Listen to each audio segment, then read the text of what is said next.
يلا التين، التين النظيف. تعالى ودوق احلى تين من عند وسام ابو علي المتين. سيبنا الكوره واشتغلنا في التين، واللي يسيب الاهلي لازم يشيل الطين. يا سنة سخة يا ولاد، اهدى. وسام ابو علي الفدائي الهداف واقف بيبيع تين. صحيح يا ولاد، على رأي المثل، سبت بيته ورحت ابيع تين، قبضوا عليه في اول كمين. ايه اللي حصل لك يا سوسام؟ انت بطلت كرة ولا ايه؟ شكل كده هبطلها حاج سبورت. اصل ولاد الهرمه بتوع كولومبوس كرو بعد ما عشموني وجابوني هنا قالوا لي مش هينفع نسجلك في الفريق. قال ايه؟ علشان سقف الرواتب. الهي يقع عليهم سقف الاستاد بتاعهم. ده حتى الفلوس اللي اتفقوا عليها مع الاهلي ما بعتوهاش لحد دلوقتي. لا حول الله، ده انت اتبهدلت بهدلت السنين يا سوسام. طب انت واقف تبيع تين في الطريق الزراعي الفاضي ده، محدش هيشتري منك.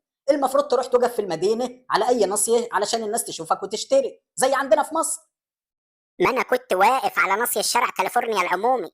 جم بتوع البلديه الامريكيه وعملوا لي محضر وسحبوا الجواز مني، وراحوا قلبين عربيه التين في نص الشارع. انا اتبهدلت قوي يا حاج سبورت. ابوس ايدك شوف لي اي حل. خلاص خلاص يا سويسو، انا الدمعة هتفر من عيني.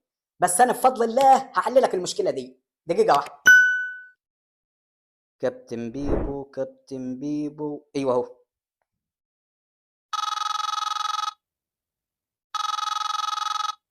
السلام عليكم ورحمه الله وبركاته. معاك الكابتن محمود الخطيب. مين معايا؟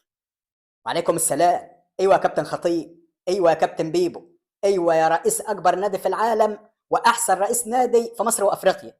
معاك الحاج سبورت. بيبو بيبو بيبو الله يا خطيب. بيبو بيبو بيبو يا سلام يا خطيب. ما خلاص يا عم، انت هتعمل لي فيها عسل حلاني. بطل لك وانجز وقول لي عايز ايه.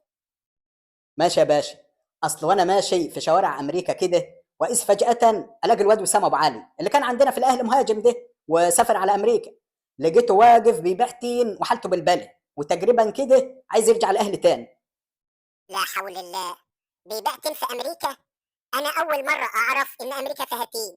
وعلى كده غالي زي عندنا في مصر ولا سعره كويس هناك؟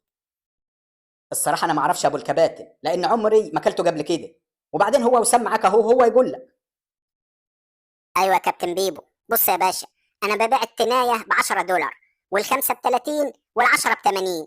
وليك انت يا باشا اديك العربيه ببلاش، بس ابوس ايدك رجعني الاهلي. يا ابني ما احنا فضلنا نتحايل عليك ونقول لك بتوع امريكا دول بتوع حوارات وهيضحكوا عليك. وانت عملت لي فيها ليونيل ميسي وقلت مالكمش دعوه بيا، انا هتصرف. وبعدين هم ليه ما بعتوش لحد دلوقتي اول قسط من ثمنك؟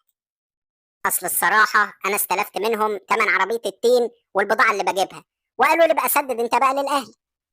يا نهارك اسود يا وسام. يعني كده موت وخراب ديار. بس مش مشكله، انت غالي عليا يا دياويسو. انا هرجعك الاهلي بس بشرط واحد. هتقعد احتياطي لجرد شيار وشريف المخيف. يا باشا انا موافق، حتى لو هلم كور من ورا اللعيبه، ما انا اللي استاهل كل ده.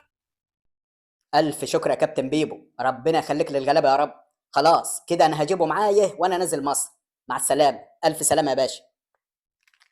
اي خدمه يا عم وسام. ابسط يا سيدي، اديك هترجع الاهلي. بقول لك ايه، قشر لي بقى 3 كيلو تين كده وحلي لي بوج يا اخي.